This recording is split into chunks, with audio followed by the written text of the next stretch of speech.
వేస్తే అంతా కూడా వరి పంట ఇవాళ నీళ్లు లేక ఎండిపోతే మరి అక్కడ రైతులు అందరు కూడా ఇవాళ చాలా మంది రైతులు ఆత్మహత్యలు చేసుకుంటున్నారు.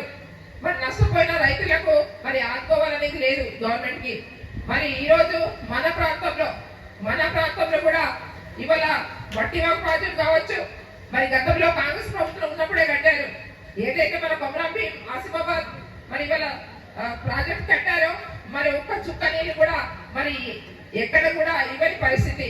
మరి ఈ రోజు అదే ప్రాజెక్ట్ ఇవాళ డామేజ్ అయిపోయింది. ఈ వర్షాకాలం మరి అది పలిగిపోతుంది. మరి అది కాంగ్రెస్ గవర్నమెంట్ కట్టి 11 సంవత్సరాలు 12-13 సంవత్సరాలకే మరి ఆ డామేజ్ అయి పలిగిపోతే మరి వాళ్ళు చాలా నీతులు చెప్తున్నారు. ఇవాళ కాళేశ్వరం ప్రాజెక్టు డామేజ్ అయిందంటారు. మరి ఇవాళ ఆసిఫాబాద్ కొమరం భీం జిల్లాలో కట్నం అంటే కొమరం భీం ప్రాజెక్టు కూడా ఇవాళ డామేజ్ అయి మరి